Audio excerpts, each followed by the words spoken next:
There's a certain comfort in the cold. Something just feels right about it. Like a primal awakening, I get a sharp and sudden rush of adrenaline. The cold slows everything down just enough to contrast with what really matters, to clarify what is truly heat-worthy. The cold is a blank manuscript ready to illustrate my essence, an uncluttered floor waiting for me to choreograph over it, and me, a maestro, pulling the very melody out of violins. This steel baton of peril at my demand. Pull the trigger and watch the show. Some would think it's just a cold chunk of steel, but in my hands, for me, it's special. It belonged to my pa. He gave it to me before he passed. It's an old Fitz Special, the kind of gun a banker in the Old West would use. He was always a cowboy at heart. I remember sitting through just about every Western movie over the weekends we shared together. He always pictured himself in the middle of every shootout. He had a thing for theatrics.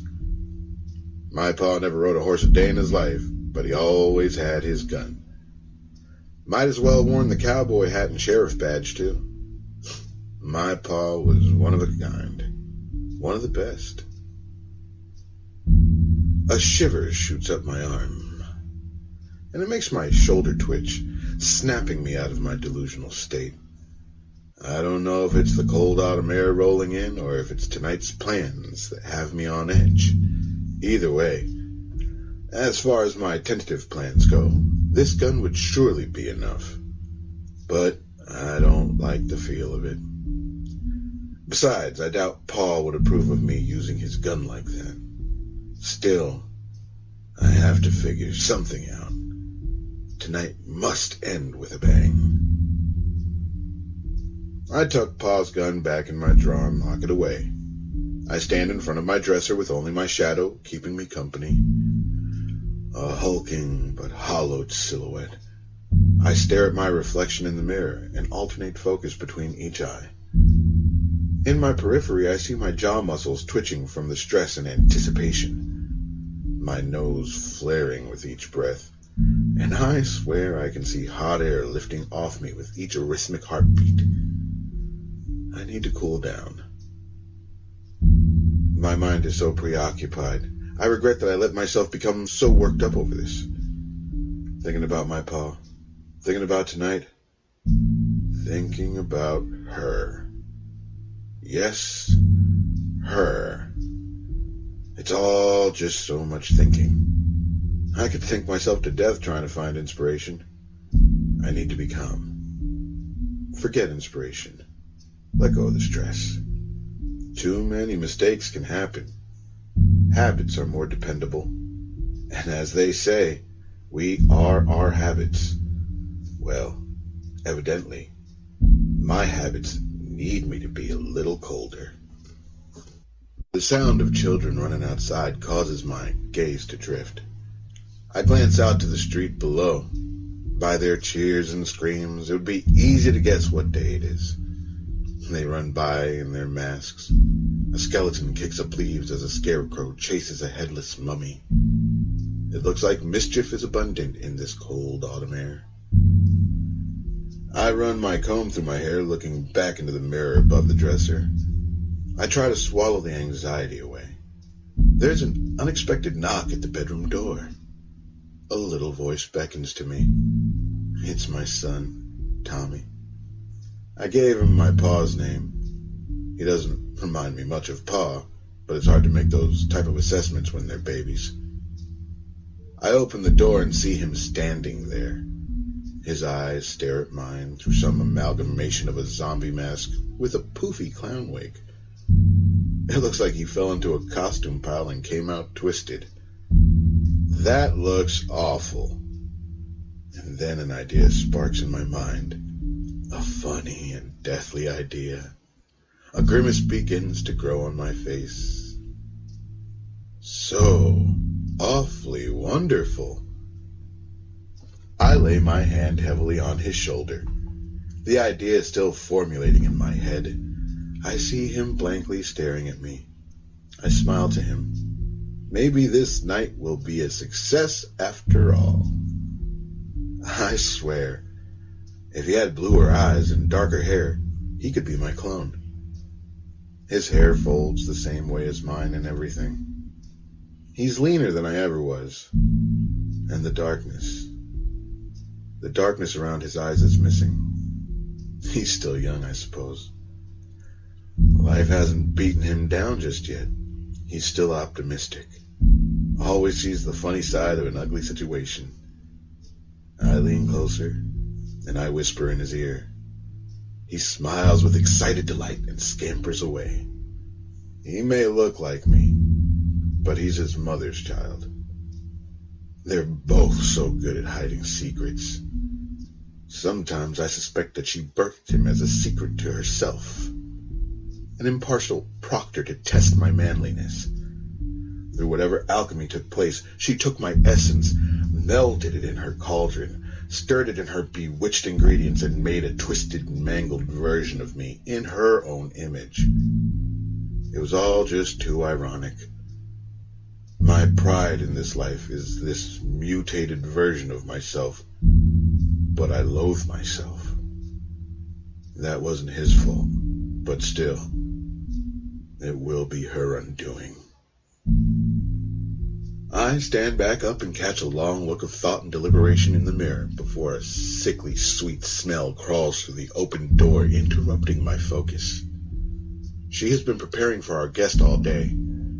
I suppose if there's one thing a witch is good at, it's luring people in with indulgent delights. I stand there for a second more before the curiosity lures me through the door. The decor is abundant. Apples hanging on strings, fake spider webs, along with a few real spider webs, and skulls in every corner. She laid out candy apples on the table. There are bowls of toffee-covered popcorn, empty-headed pumpkins jeering out of each window with fresh wax waiting to be burned, and apples floating in buckets waiting for the dunking to begin. The house is covered in frightful delight. But still, I'm just not feeling the spirit of it all. My pa passed 2 Octobers ago now, and I've been mourning him ever since. I want tonight to be about reclaiming October as a celebration of his life. I want tonight to be for him, and I can't wait for these other silly festivities to end. I can't wait to make tonight a night to really remember. I see her standing in the kitchen. She half-heartedly smiles in my direction. Talk about being cold. I swear she's playing games with me, making the house smell so sweet, look so happy. It's all just so fake. Does she not have any idea of the struggle this causes me? The anguish this time of year and the stress of planning this evening, coupled with her apparent disdain for my affection, is overwhelming, and all she can do is coat everything in sugar like it's a remedy. Lately, she's been avoiding me too. It's like some sort of spell. She manages to be in every other room than the room I'm in. Frankly, I'm sick of it. Enough of her games. I'm going to play a game of my own. See how she likes it. I see her in a black dress, a hat as pointy as her nose, stirring her cauldron. I cut into her path. Oh, hey, let me try that punch. She begrudgingly writes my name on a party cup and holds the ladle towards me. I dip my cup into the punch bowl, gulp it down, and fill it again, never losing her gaze. A familiar rosy ring is around her top lip. Already into the brew, I see. I guess even a witch needs help getting into the holiday spirit. I'm hoping she found it somewhere in that bottle. We all have our crux, I suppose, but it's not worth arguing over. Not now. Not today. She tries to ignore me and scuttles back to her work. After a moment of me standing there slowly, menacingly, sipping my drink, she mumbles something about needing to light the pumpkins. I toss my cup into the trash after downing the second serving. She rushes away from me into the living room to ignite the pumpkin's mocking smiles. I gotta smoke a bit before everyone gets here to relax a bit. Oh, hey, let me grab that lighter. I grab the lighter from her, not breaking character. I try to hold back my smirk, but I feel my dimples showing. She says she needs to go check that walkway to make sure it's clear as she tries rushing through me. I already did that, dearie. She hurries past me anyways and scrambles into the bathroom, locking the door behind her. I stand outside the door laughing to myself. I won the game. I beat the witch. She sits there until I'm finished with my smoke. I get bored and start back upstairs, whistling in victory. After a moment, I hear the handle rattle. She makes sure to spray away any sign that I was there with some overly sweet scent and hurriedly returns to her party prepping, like a mouse returning to her mousely duties once the cat exits the alleyway. I swear I love her. I just can't stand her in the slightest. It's always a game with her. She's a good enough mother and does keep the neighbors spellbound in our favor. But all I want to do is be together, to be one. And she just wants me to be gone. That wouldn't hurt her at all, though. It would be as numb as the indecision that led us to this point. I need her to feel. I need her invested. She needs to feel how I have felt this entire time. I've suffered alone with no support from her. I can't just give in and leave. She has to share in my pain. Maybe then we can heal. Together. As one. We can be happy again.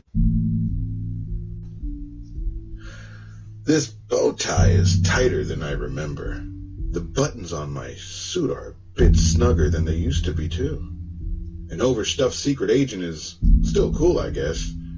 I do feel a certain power of having a secret of my own. I hear a mouse scamper in the hall. Tommy appears in front of me in the best undead clown costume I have ever seen. He asks me how he looks. Like a dead joke, perfect for the role. My horrible pun charms him. I bend down to hold him. My eyes begin to well up. I feel an inexplicable rush of pity. I have not made the most time I could have with him, and I know I'm running on thin favor with him. I can't let that happen any longer. I've been too focused and confined by the crushing love for his mother, and she has done nothing but twist him against my influence. I feel like she has stolen my love from him, but no more. I know it's coming. I smile at him, hug him, and tell him to go help his mother. I stand back up, brush myself off, and try to shake away any doubt. She has her secrets, but she doesn't know what I know. There is a passion in me that is slowly breaking free. And now, tonight, it will be felt by everyone, especially her. Tonight is the night I reclaim my domain. There is a flurry of rings at the door. I look out to greet the room and see Tommy there, anxious to meet the first arrivals. They open the door with the usual gestures. They do all the same nuances that seem lost on me. I'm not much for entertaining people exactly. It doesn't come natural to me. I walk to the top of the stairs. She didn't look up.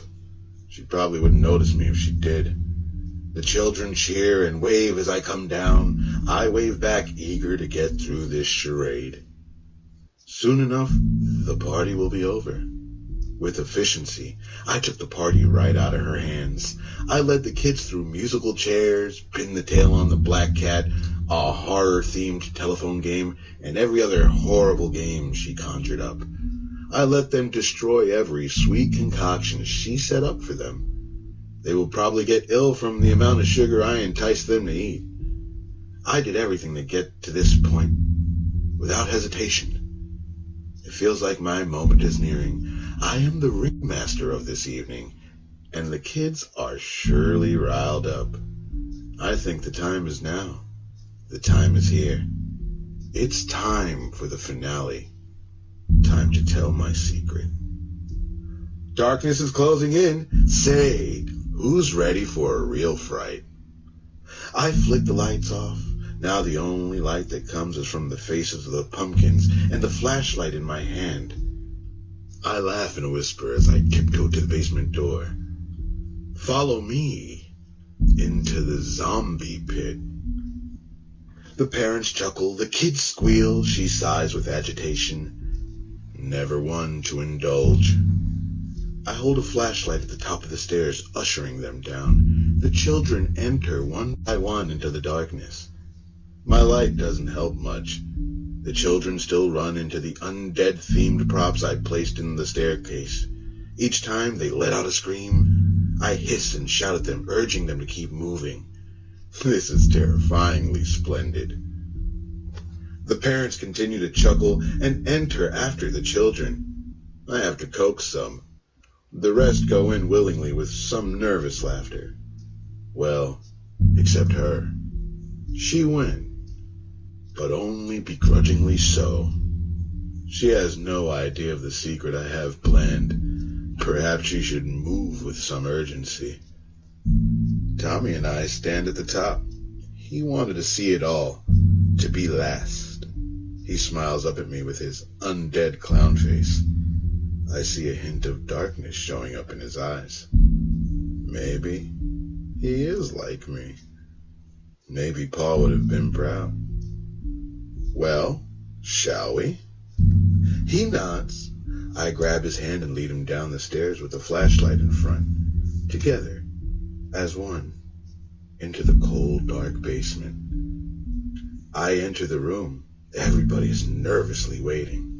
The flashlight reflects on all of the pupils that stare back at it. After some time, I turn the flashlight off, and their responding screams bounce against the cold basement walls. Now stay quiet. The rest of the evening will take place in the dark. It's so cold. I hear a child scamper under the basement stairs. Mist lowly crescendos to a light rain tapping against the basement windows. The smell of the damp cement and the howl of the cold autumn night set the perfect atmosphere for this moment. Everyone settles into the darkness. Did you know that we used to keep a zombie down here? It's true. Things got out of hand, though.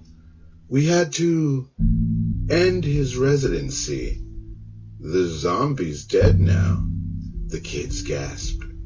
And here's the knife that took his life. I pass the knife to the line of kids with chuckles, and they cry as they pass it amongst themselves.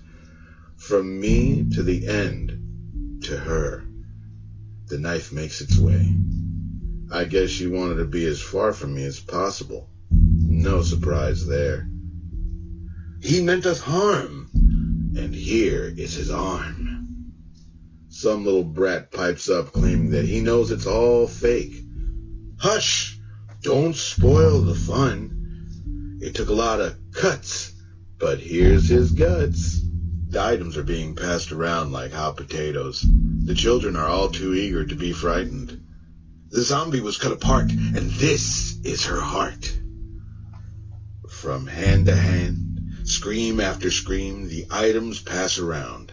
6 or 7 of them move through the crowd now. It's time. The zombie is dead, and as proof, here is its head. I pass it off to the first child. They nearly drop it. It was a bit heavier than the rest. You could hear a particularly startled reaction when they regained their grip on it. How splendid. She must think that was Tommy screaming. She speaks out to comfort him. He didn't say anything in response. But I know he's not afraid. Not anymore. The passing, the screams, it's perfect. One boy says in disgust, that bit feels like real skin, and swears it has eyes. The cool October wind rattles against the windows. The rain flows heavily. Some other kid gasps as the head is passed to them. I hear her call out to Tommy again. Nothing. She tries again with more emphasis in her voice. He doesn't answer. The items are still being circled. She asks for the lights to be turned on. No. Don't turn them on. Don't turn on the lights. We're almost done. Just a bit longer. The items continue to be passed down the line. The last item makes its way to her. The room falls quiet. A flicker of lightning fills the room for a moment. She loses it. She lets out a visceral response. The entire room freezes in response. The wind blows harshly against the house, rattling the windows. The smell of apples and pumpkins swirl in the air, mixing harshly with the dense smell of the cold, wet basement. She yells, demanding to see her son. Some kids run upstairs. We hear him shouting around in the dark, trying to find Tommy. She's not going to find him up there. She still doesn't understand just what exactly she's holding. I grow impatient. I aim the flashlight down at her and turn it on. Everyone is shocked. Our guests grab their children to shield them from the horror. Many of them leave. I hold the flashlight on her and what she holds in her lap. She looks into her hands, shaking. In her hands, she's holding a small head with a zombie mask and a poofy clown wig. Her same light hair. Her same almost blue eyes. The face blankly stares back at her. She is frozen. I laugh. I feel my cheeks dimple up again. I did it. She feels the pain. Now I can fix my marriage. And we will always remember October fondly, in Pa's honor. I watch everyone flee up the stairs. I catch a set of dark eyes watching from under them. As it turns out, zombie clowns have dimples too. Laughter really is the best medicine, if it doesn't kill you first.